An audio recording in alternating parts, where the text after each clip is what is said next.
Rasulillah wa ala alihi wa ashabihi wa mawala mawala kantor Kementerian Agama Kabupaten Batang. Dan saya khususnya dari Kasih PD Pontren mengucapkan selamat kepada santriwan-santriwati yang baru saja diwisuda. Sampun apa ini? Sampun diwisuda. Yang hari ini diwisuda, mudah-mudahan ilmunya bermanfaat dan benar-benar menjadi anak yang soleh-solehah, yang mampu membahagiakan orang tua, bermanfaat bagi agama, nusa dan bangsa. Amin Allahumma amin. Pada kesempatan ini beberapa hal ingin saya sampaikan. Yang pertama, saya cukup tertarik dengan kronologi lahirnya pesantren ini. Bermula dari Maklin. Maklinnya ada? Ada. Maklin ada? Pundi Maklin. Keturunan Cina. Ini ada sejarah Maklin. Mudah-mudahan sejarah itu menjadi energi dan mengawal keberadaan pesantren ini. Apa sejarahnya? Islam itu sebenarnya dibawa oleh para dai dari tanah Arab itu berabad-abad lama. Akan tetapi berabad-abad itu tidak mudah untuk mengislamkan orang Jawa yang punya latar belakang agama yang disebut Kapitaya. Jadi bukan yang kalau orientalis menamai animisme, dinamisme, itu penelusuran dari sejarawan Agus Sunyoto itu sebenarnya agamanya Kapitaya, agamanya orang Jawa. Berabad-abad tidak mampu mengislamkan secara masif para pendakwah yang berlatar belakang pedagang dari Parsi terutama dari tanah Arab. Akan tetapi ketika abad 15 ada pendakwah yang hadir di tanah Jawa ini dengan gaya yang berbeda. Jadi yang berabad-abad sebelum abad 15 itu yang hadir dengan tampilan Arab, dengan tampilan yang keras, yang kalau melihat orang kafir itu dikufurkan. Itu yang nggak salah, yang tak sama gitu. Wong kafir dikufurkan. Tapi siapapun yang namanya manusia, apapun keyakinannya, jangan itu salah. Terus jangan dikafir-kafirkan ala mereka. Misalnya sama mereka yang Hindu, yang Buddha, yang non Muslim, mereka punya keyakinan sendiri. Ketika kita yang Muslim kemudian menghujat mereka, itu bukan ajaran Rasulullah. Itulah kenapa Islam dibawa dengan metodologi dakwah yang keras itu buatan tembus. Akan tetapi ketika abad 15, 1430, 1440 itu hadir yang namanya Kanjeng Sunan Ampel dengan gaya yang berbeda. Melihat orang Hindu yang nyembah-nyembah tidak dihina, tapi dirangkul, didekati. Dan Kanjeng Sunan Ampel itu ibunya adalah dari Cina. Ini kula maksudnya kula maksud. Jadi ada hubungan pertalian dengan Cina. Dan ini mungkin juga nyambung dengan apa yang pernah disabdakan Rasulullah, utlubul ilma walau bisin. Karena ternyata Cina itu memang punya hasanah kebudayaan, hasanah ilmuwan, terutama urusan tonggo, urusan obat-obat itu sampai hari ini macam-macam. Sampai hari ini ramuannya itu cukup diminati dan kata sing judo. Dan ternyata kita mengambilnya dari sisi keilmuan, kemudian ada sejarah bahwa keturunan Cina itu juga kemudian melahirkan para wali setengah abad, tidak cukup berabad-abad. cukup setengah abad. Dengan gaya dakwah para wali, Islam menjadi mayoritas. Kemudian kerajaan Majapahit, kerajaan Mataram yang Hindu, semua menjadi kerajaan Islam. Ada Mataram Islam, ada kerajaan Demak. Niku pertama. Artinya nopo? Saya selaku pemerintah niki, dari pemerintah Kementerian Agama yang punya kewajiban melayani warga masyarakat, terlebih-lebih ada pondok pesantren. Maka ketika ada pondok pesantren, kami diberi perintah untuk memastikan pondok pesantren, madrasah diniyah TPQ yang ada di masyarakat Batang harus sesuai dengan ketentuan perundang-undangan. Dalam hal ini syarat NKRI harga mati niku final. Makanya pondok itu harus ada bendera merah putih salah satunya.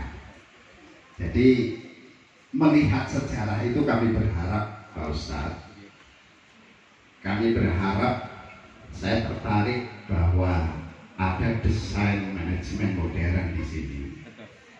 Akan tetapi satu memang saya ingin memastikan bahwa tradisi turos kitab kuning tidak boleh hilang. Tidak cukup anak kita hanya hafal Quran ketika dia tidak dibekali dengan tafaqquh fiddin, memahami tauhid, memahami hadis, memahami tafsir, memahami tarikh.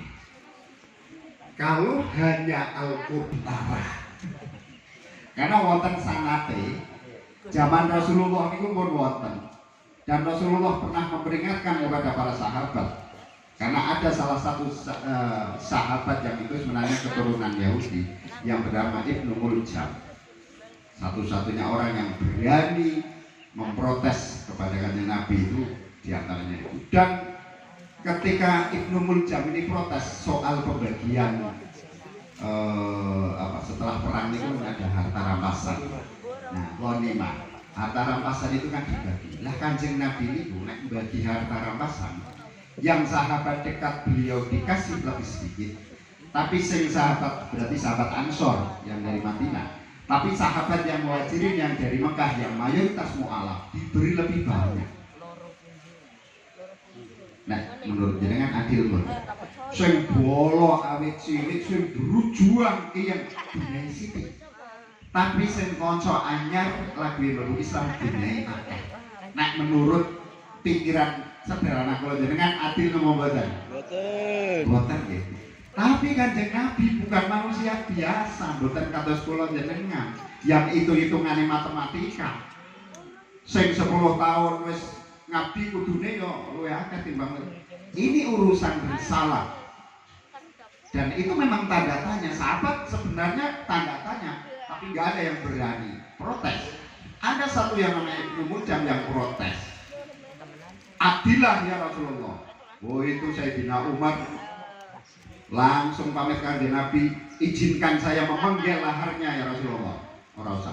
Men. Akhirnya Ibnu Muljam itu pergi. Ketika Ibnu Muljam pergi, kanjeng Nabi dawuh, sampai ngerti ora sahabat. Dia itu hafalan Qur'annya sampai ora ana apa-apane. Salatnya dia sampai ora ana apa-apane. Akan tetapi ayat-ayat yang keluar dari dia itu hanya sebatas sampai leher, yang ibarat panah itu langsung melesat dari busurnya. Pesan ini menurut saya penting, Pak Ustadz. Jangan sampai anak-anak kita pun luar biasa Qur'annya, tapi tidak kita ajari soal tauhid, soal tafsir, hadis, fikih, yang nanti bisa menjadi Ibnu Muljam baru yang kalau di negeri kita belakangan itu menjadi teroris. Ini wonten sanate Pak Sama. Dan insya Allah karena ini muasisnya yang sangat berjasa dalam maklim yang punya, kita sangkutkan sejarah itu Wali Songo. Insya Allah kalau Koma Madani ini dakwahnya gaya Wali Songo. Kalau yang di Indonesia ini ya Ahlus Sunnah wal Jamaah An-Nahdiyah. Ada An-Nahdiyahnya, karena sekarang semua mengaku Ahlus Sunnah wal Jamaah. Tapi sejarah membuktikan hanya pangapunten iki kula bicara atas nama Ketua PJNU Pak Teman. Jalur kali ini Ustaz. Nggih, Sehingga mungkin masyarakat Sembojo, masyarakat Tulis ini merasa nyaman karena insya Allah mayoritas masyarakat kita masyarakat tradisionalis yang biasanya senang dengan gaya-gaya Wali Songo nikulah. Tapi saya juga senang ketika manajemennya itu modern, itu penting. Perkembangan zaman harus kita ikuti. Niki kalau itu kemudian dilakukan oleh Pondok Omah Madani luar biasa Ustaz.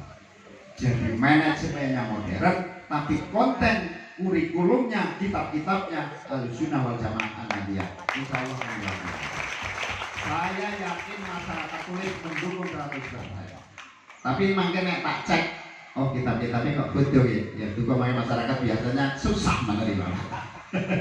Nanti nggih, Bapak Ibu nggih. Jadi saya berharap niki Tulis nyon sewu Pak Camat di antara 15 kecamatan. Niki Tulis memang yang secara agamis kondisinya yang lebih berat.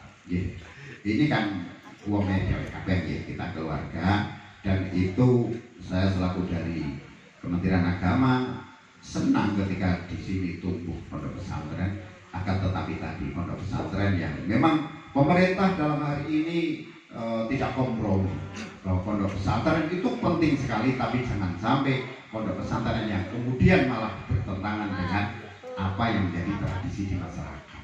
Niku kami di Kementerian Agama punya kewajiban, punya tanggung jawab memastikan, mengawal itu berjalan dengan baik. Harapan kula mangke Omah Madani menjadi salah satu lembaga yang kemudian bisa membuat Tulis ini menghijau, agamisnya kuat, tapi agama yang tetap moderat. Tetap moderat, buatan eksklusif tapi inklusif, dengan masyarakat berbaur dengan baik, kemudian juga mengajarkan tradisi-tradisi yang sudah ada dalam dalil Al-Quran maupun hadis, juga dari ilmunya para ulama salaf. Pulau Kintan itu yang perlu kami sampaikan. Sekali lagi kami mengucapkan selamat, dan ampun segan-segan berkomunikasi, berkoordinasi dengan kami. Kami mendukung sepenuhnya Pak Ustadz. Kami sangat